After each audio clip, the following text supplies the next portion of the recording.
Welcome to the latest edition of the LL Basketball Roundtable, brought to you by Thaddeus Stevens College of Technology. My name is Mike Gross, and I'll be hosting these proceedings. To my left is John Walk, who covers boys basketball for LNPLancasterOnline.com. To my right, Jeff Reinhardt, same deal for the girls. And we're well into the season here. We're past the holiday break, and a very significant game. We're sitting here on Tuesday, a very significant game in the league on the boys' side. John, let's talk a little bit about LS and Octorara. LS and Octorara. All right, so Octorara for a couple years now has kind of been on that brink of, can they challenge for a section crown? They've had talent. They haven't been able to overcome the hurdle that has been Lampeter Strasburg, who has won 6 of the last 7 Section 3 crowns, something like that. They entered Tuesday night, the Pioneers did, with the 17-game LL regular season win streak. Back and forth game in the first half, and then Octorara pulls away the final minutes of the second quarter, and they ended up winning 56-45 at Octorara. As a result, they snapped that win streak for LS. As a result, Octorara forces a 3-way first place tie in Section 3 with Lampeter Strasburg, Octorara, and Cocalico. Perhaps, maybe even more significant, last couple minutes of the game, Lampeter Strasburg senior guard Ben Wirt, one of the best players in the league this year, having an incredible campaign, gets a steal, fast break other way, goes to plant to go up on a layup on his right leg, and his right leg just completely gives out on him. It's one of those injuries where he's on the floor writhing in pain, punching the ground. We're 17 hours removed from that having happened, so as soon as I'm done here, I'm going to make some phone calls and see, is it an ACL? Is it a regular knee thing? Because he was kind of being helped off the court, and he was on crutches later, but he was kind of putting weight on it a little bit. So I don't know. I'm no doctor. I hope, Aren't you? Dr. Walk? I hope he can come back before the end of the season. But if the Pioneers were to lose him, geez, I don't know, man. That's a rough break. He's been carrying them. If LS wins this game, they have a 2-game lead over Octorara in the section. So they really would have given him control of the section, with all due respect to Cocalico. It would have really given, and also now Octorara with Hamilton back. Oh, yeah. 2 of the best players in the league on the same team, and a team that might be able to have a postseason. Octorara, junior point guard Zachary Kirk, and then senior shooting guard / forward Elijah Hamilton. 2 of the best players in the league. Kirk is like a third-year starter. Hamilton's a second or third-year starter. Both were LL All-Stars last year. Hamilton was an All-State nod. Hamilton missed the first 6 games due to an off-season injury. He stands about 6'5". He was defending Luke Hines from Lampeter Strasburg. Hines is the big guy for the Pioneers, and I was asking Octorara coach Gene Lambert afterwards, that usually happened.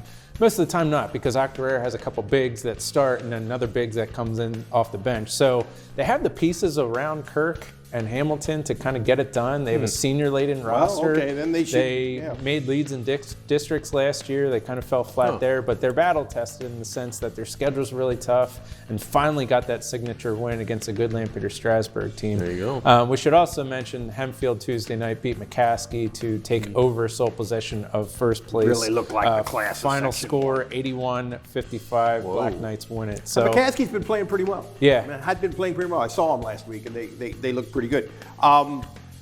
We really hope that Wirt can come back and play. This was a kid who was playing well enough to get the attention of colleges, and he, I'm not saying he still can play in college, and it's not like that, but this was really one of the best players in the league. Yeah, and he can do it all, and he's an equally good kid off the floor. Rhines, a girls report. Girls report. Okay, highlights off the top. Still 2 undefeateds here, mid-January range. Lebanon Cedars, 11-0. Cedars. First place in Section 1. They've been fantastic. Lancaster Catholic girls, 11-0. 64 league wins in a row for Catholic. Approaching their record of 100. I got to go back and find the year. It was approaching. Like it's going to be a few years before they approach it. A couple years. Good grief. Well, they play like 14. 3 years. They're 2 exits away. They had 100 in a row a couple of years ago, and then they lost like the very next night to Northern Lebanon. So they're up to 64 in a row. Catholic girls. That's pretty impressive. All 11 of their wins this season, Mercy Rule. Everyone. Wow. They are just plowing over teams. They've been great. Rip it through the sections quick. Lebanon 4-0 leads Section 1. Crest and McCaskey trailing. Big game Thursday night, Crest at McCaskey. I'm going to go to that, get another look at the Tornado who have, 10 wins? And they've been a fantastic story. Mannheim Central 5-0, Warwick 4-0 in Section 2. Those two are out front. Effort is also right there. Big games. Friday, Warwick at Ephrata. Next Tuesday, Warwick at Mannheim Central. So we'll see if that's for the outright lead. Warwick, tricky game against Ephrata on Friday. Lancaster Catholic sailing here in Section 3. They're 5-0. LS on their heels at 2-1. Catholic already beat LS handily in their first meeting. Section 4 has just been fabulous. I could just cover section. You're broadening the definition of the term "on their heels." I think. Yeah, 2-1, but they're in second. Yeah, they're a game. Well, whatever it is in the loss column, I have no idea. Section 4's been a blast, and I could go to Section 4 every night during the week. Columbia 3-0, but check this out: Pequea Valley, Annville Cleona, and Lancaster Country Day are all 3-1. Logjam for second place. 2 huge games on Thursday, so we'll get a facelift here. Columbia at Annville Cleona and Lancaster Country Day at Pequea Valley. Saw PV play Annville on Tuesday night. Pequea Valley knocked Annville out of first place, gave them their first section loss. So a lot of jostling going on in Section 4. Let's mention this one here before we flip it back to boys. Game of the week coming up. Friday night. Go early. Lancaster Catholic at Columbia. Wow. Yeah. Detz goes home to coach against his alma mater.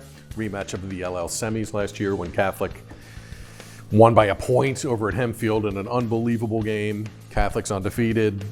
Columbia and Catholic are both in AAA here in districts. Both are favorites to go deep in the LL and district playoffs. That game's going to be bananas on Friday night. Catholic at Columbia. The boys' game, it's opposite of that. Columbia at Lancaster Catholic. Same night. Yeah, but it's always fun whenever those teams match up. They've Big had time. some pretty good playoff matchups. I'm expecting Kreiser Arena, Kreiser Gym to be completely packed. It's going to be nuts. So, yeah. It's like Hoosiers, that gym. Seriously. I love that gym. I love it. Absolutely. I was at the Palestra the other day, so now I'm in a mood for old gyms. Nice. I'm having an old gym. John, what's going on next? Boys, coming up Thursday, as you watch this Thursday night, I'll be at Columbia. Sweet. Columbia boys coach, 7th-year coach Kerry Glover enters with 99 career wins. They're nice. playing Annville Cleona. Columbia should win that pretty easily, and that would give Coach Kerry Glover 100 career wins. I believe would make him 6th to do it in Columbia's 107-year program history. They have 600 wins. That's pretty good. That is. And he's got a ways to go. Elmer Kreiser had 207, so but still He had notable. way more than that. Yeah. I would have guessed he only more. had So would I. His star burned bright, but short, I suppose we could say. Very poetic. And then Friday night, pair of games worth watching here in Ephrata. Warwick will host Ephrata on Friday in a Section 2 matchup. Both of those teams kind of enter as, I think, essentially battling for a runner-up spot in Section 2. Mm-hmm. I would have said Warwick, possible section crown. They got to host Mannheim Central on Tuesday coming up. Ooh. Mannheim Central's on top of that section. Warwick on Tuesday night lost to Garden Spot. Saw that. Garden Spot, one of the youngest teams in the league. Their first 6 losses were by an average of 3.5 points. Wow. Then they got pounded by Mannheim Central. Garden Spot comes back and beats Warwick. them. Wow. So any That's a given pretty week, good section. That's Yeah. interesting. I mean, Garden Spot Warwick is a preview essentially of next year's section race because wow. they're going to bring everybody back. Yeah, both that's right. of those Those squads. guys are young, And we already mentioned the Tuesday matchup, Central going to Warwick. One more game I want to mention here as far as non-league, Saturday, Mannheim Central going to Fleetwood. Mannheim Central at this point is 9-2. Fleetwood, last time I looked, was 11-0.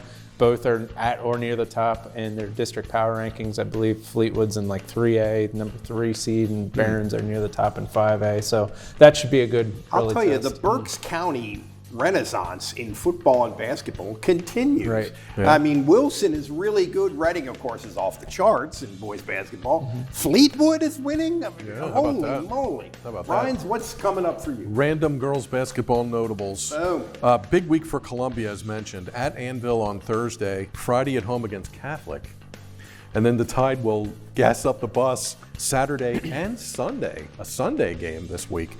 Columbia's going to play in the Chambersburg Showcase, and there's like top team girls teams and boys teams from all over the state going to Chambersburg this Because weekend. Chambersburg is a cultural mecca. It is the Mecca, and it's right off the Turnpike, so it's accessible for our Pittsburgh friends. Anyway, Saturday, Columbia girls play Berlin Brothers Valley, and they're good. District 5 girls, they were like in the state finals a couple of years ago. They're good. Yeah. Tricky game for the Tide. Sunday, Columbia goes back to Chambersburg and plays Harrisburg. So what a week for Columbia. They beat Octorara, they play Anvil, they play Catholic, they play Berlin, and they play Harrisburg. Busy week. Okay, a couple milestone things that stuck out. Maddie Nyer, Mannheim Central, went over 1,600 career points. So she's creeping up on Hillary Waltman's school record and the 2,000-point plateau. Keep an eye on that. Genesis Meadows from Country Day needs 117 points to be Country Day's all-time leading scorer. Fun stat from last week. In a game against Lancaster, in a game Country Day against York Country Day on Saturday, Genesis Meadows scored 31. Teammate Sophia Sanchez hit 7 threes and scored 30.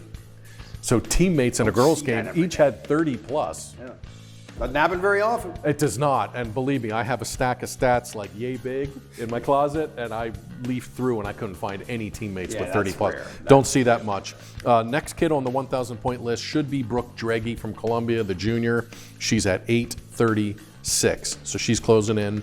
Last thing, check out our companion video this week. Tyler and I were at Cocalico. We had a very nice sit-down interview with Eagles senior Kirsten Shipton.